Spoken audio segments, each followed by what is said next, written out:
berjudul Metode Sejarah dan Periodisasi Sejarah Islam. Sebelumnya kami akan memperkenalkan diri kami masing-masing. Perkenalkan, nama saya Faiza Mailana. Perkenalkan, nama saya Rosalma Ferunisa. Perkenalkan, nama saya Nasyibatul Aulia. Perkenalkan, nama saya Ulfa Fitria Sania. Perkenalkan, nama saya Diana. Baik, selanjutnya kami akan membawakan isi dari makalah yang akan kami presentasikan. Metode sejarah dan periodisasi sejarah Islam. Sejarah Islam sangat erat dengan Islam sebagai agama penuntun maupun petunjuk bagi umatnya.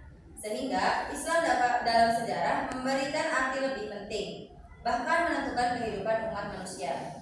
Peranan Islam dalam kehidupan manusia mempunyai arti sebagai peraturan dalam kehidupan, baik kehidupan di dunia maupun kehidupan di akhirat. Dengan demikian, pengertian sejarah peradaban Islam adalah keterangan mengenai pertumbuhan dan perkembangan peradaban Islam dari satu waktu ke waktu yang lainnya, sejak zaman lahirnya Islam sampai dengan sekarang. Peradaban Islam adalah terjemah dari kata Arab al-hadrah al-islamiyah. Kata Arab ini sering juga diterjemahkan ke dalam bahasa Indonesia dengan kebudayaan Islam.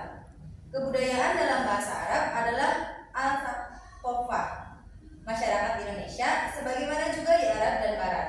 Masih banyak yang menyinonimkan antara kata kebudayaan Arab al-thaqafah Inggris kultur dan kata peradaban Arab al-hadrah Inggris civilization. Dalam perkembangan ilmu antropologi sekarang, kedua istilah tersebut dibedakan. Kebudayaan adalah bentuk ungkapan tentang semangat mendalam suatu masyarakat, sedangkan manifestasi-manifestasi kemajuan mekanis dan teknologis lebih berkaitan dengan peradaban. Jika kebudayaan lebih banyak direfleksikan dalam seni, sastra, religi, dan moral, sedangkan peradaban terefleksi dalam politik, ekonomi, dan teknologi. Sementara itu, Konjaringrat menyatakan jika kebudayaan paling tidak mempunyai tiga wujud berikut.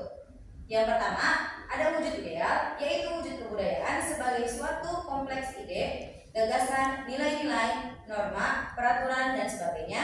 Yang kedua, ada wujud kelakuan, yaitu wujud kebudayaan sebagai suatu kompleks aktivitas kelakuan berpola dari manusia dalam masyarakat. Sedangkan yang ketiga, wujud benda, yaitu wujud kebudayaan sebagai benda-benda hasil karya. Adapun istilah peradaban biasanya dipakai untuk bagian-bagian dan unsur-unsur dari kebudayaan yang halus dan indah. Menurutnya, peradaban sering juga dipakai untuk menyebut suatu kebudayaan yang mempunyai sistem teknologi, seni bangunan, seni rupa, sistem kenegaraan, dan ilmu pengetahuan yang maju dan kompleks. Periodisasi perkembangan peradaban Islam, para sejarawan memiliki pendapat yang berbeda terkait dimulainya sejarah Islam. Secara umum, peradaban pendapat tersebut dapat dibedakan menjadi dua. Yang pertama, sebagian sejarawan berpendapat bahwa sejarah Islam dimulai sejak Nabi Muhammad SAW diangkat menjadi Rasul. Menurut pendapat ini, selama 13 tahun Muhammad tinggal di Mekah, telah lahir masyarakat Muslim meskipun belum berdaulat. Yang kedua, sebagai sejarawan berpendapat bahwa sejak umat Islam dimulai sejak Muhammad hijrah ke Madinah, para masyarakat Muslim baru berdaulat ketika Muhammad tinggal di Madinah.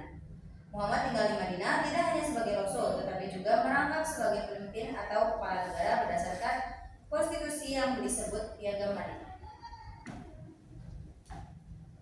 Fase lengkap periodisasi sejarah Islam. Selain perbedaan mengenai awal sejarah umat Islam, sejarawan juga berbeda dalam menentukan fase-fase atau periodisasi sejarah Islam secara lengkap, dibagi dalam periode-periode berikut. Yang pertama, periode sejarah klasik, masa Nabi Adam sampai sebelum diutusnya Nabi Muhammad SAW. Periode ini merupakan fase sejarah sejak Nabi Adam alaihissalam dan dilanjutkan dengan masa-masa para nabi hingga sebelum diutusnya Nabi Muhammad. Yang kedua, periode sejarah Nabi Muhammad SAW. Periode ini dimulai sejak tahun 570 Masehi hingga 632 Masehi. Penjelasan di dalamnya meliputi berdirinya negara Islam yang dipimpin langsung oleh Nabi Muhammad SAW, yang menjadikan Madinah Al-Munawwaroh sebagai pusat awal dari semua aktivitas negara hingga meliputi semua jazirah Arabia. Sejarah pada periode ini merupakan sejarah yang seharusnya dijadikan contoh dan suri teladan oleh kaum muslimin, baik penguasa maupun rakyat biasa. Yang ketiga, periode sejarah Kekhalifahan Rasyidin. Periode ini dimulai sejak tahun 632 Masehi hingga 661 Masehi. Pada masa itu terjadi penaklukan Islam di Persia, Syam, Syria, Mesir, dan lain-lain. Pada periode sejarah Kekhalifahan Rasyidin, manusia betul-betul berada dalam manhaj Islam yang benar. Yang keempat, periode sejarah Kekhalifahan Umayyad. Periode ini dimulai sejak tahun 661 Masehi hingga 749 Masehi. Pada masa ini, pemerintahan Islam mengalami perluasan yang demikian signifikan. Hanya ada satu khalifah dalam pemerintahan Islam yang demikian luasnya itu. Sayangnya, komitmen kepada syariat Islam mengalami sedikit pemerosotan pada periode sebelumnya. Selanjutnya ada fase yang kelima, yaitu periode sejarah Kekhalifahan Abbasiyah. Periode ini dimulai sejak tahun 749 Masehi hingga 1258 Masehi. Pada masa ini, pendidikan Islam mengalami kejayaan, meskipun pada fase kedua terdapat beberapa pemerintahan dan kerajaan yang independen. Misalnya pemerintahan Saljuk, Zanki, Ayyub, Ghazni, dan Murabidun. Pada masa ini pula muncul gerakan perang salib yang dilakukan oleh negara-negara Eropa yang menaruh kebencian dan dendam kepada negara-negara Islam di kawasan timur. Pemerintahan Abbasiyah hancur bersamaan dengan penyerbuan orang-orang Mongolia. Selanjutnya fase yang keenam, yaitu periode sejarah Mamluk. Periode ini dimulai sejak tahun 1250 Masehi hingga 1517 Masehi. Goresan sejarah Islam paling penting pada masa ini adalah berhasil dibendungnya gelombang penyerbuan pasukan Mongolia ke beberapa belahan negara Islam, serta dihabiskannya eksistensi kaum salibis dari negara Islam. Selanjutnya fase yang ketujuh, yaitu periode sejarah Kesultanan Utsmaniyah dari tahun 1517 Masehi hingga 1923 Masehi. Periode ini dimulai sejak tahun. Selanjutnya ada fase yang ketujuh, yaitu periode sejarah Kesultanan. Periode ini dimulai sejak tahun 1517 Masehi hingga 1923 Masehi. Pada awalnya, pemerintahan ini telah berhasil melakukan ekspansi wilayah Islam, terutama di kawasan Eropa Timur. Pada saat itu, Hongaria, Beograd, Albania, Yunani, Romania, Serbia, dan Bulgaria berhasil ditaklukkan. Pemerintahan ini juga mampu melebarkan kekuasaannya ke kawasan timur wilayah Islam. Selanjutnya yaitu fase yang ke-8, pemikiran dunia Islam kontemporer. Periode ini dimulai sejak tahun 1922 Masehi hingga 2000 Masehi. Periode ini merupakan masa sejarah umat Islam sejak berakhirnya pemerintahan Utsmaniyah hingga perjalanan sejarah umat Islam pada masa sekarang. 3. Fase umum periodisasi sejarah Islam Harun Nasution dan Fase umum periodisasi sejarah Islam Harun Nasution dan Nuruzzaman Siddiqui di sisi lain membagi sejarah Islam menjadi 3 periode. Periode yang pertama yaitu periode klasik. Periode klasik dibagi Fase umum periodisasi sejarah Islam Harun Nasution dan Nuruzzaman Siddiqui di sisi lain membagi sejarah Islam menjadi 3 periode. Periode yang pertama yaitu periode klasik. Periode klasik dibagi ke dalam 2 fase, yakni fase ekspansi, yang kedua fase integrasi dan kemajuan. Fase umum periodisasi sejarah Islam Harun Nasution dan Nuruzzaman Siddiqui di sisi lain membagi sejarah Islam menjadi 3 periode. Periode yang pertama yaitu periode klasik yang berdiri pada tahun 650 Masehi sampai 1250 Masehi. Periode klasik itu dibagi menjadi 2 fase, yakni menjadi 3 fase, yakni fase ekspansi, yang kedua fase integrasi, yang ketiga fase yaitu periode klasik. Periode klasik dibagi ke dalam 2 fase, yakni fase ekspansi, yang kedua fase integrasi dan kemajuan. 3. Fase umum periodisasi sejarah Islam Harun Nasution dan Nuruzzaman Siddiqui di sisi lain membagi sejarah Islam menjadi 3 periode. Periode yang pertama yaitu periode klasik yang berdiri pada tahun 650 Masehi sampai 1250 Masehi. Periode klasik itu dibagi menjadi dua fase, yakni menjadi tiga fase, yakni fase ekspansi, yang kedua fase integrasi, yang ketiga fase kemajuan, yang mana berdiri pada tahun 650 Masehi sampai 1000 Masehi. Dan fase kemajuan Islam dimulai masuk ke Eropa, dimulai dari Spanyol. Pengaruh Islam kemudian meluas dari Afrika Utara ke Spanyol di belahan barat.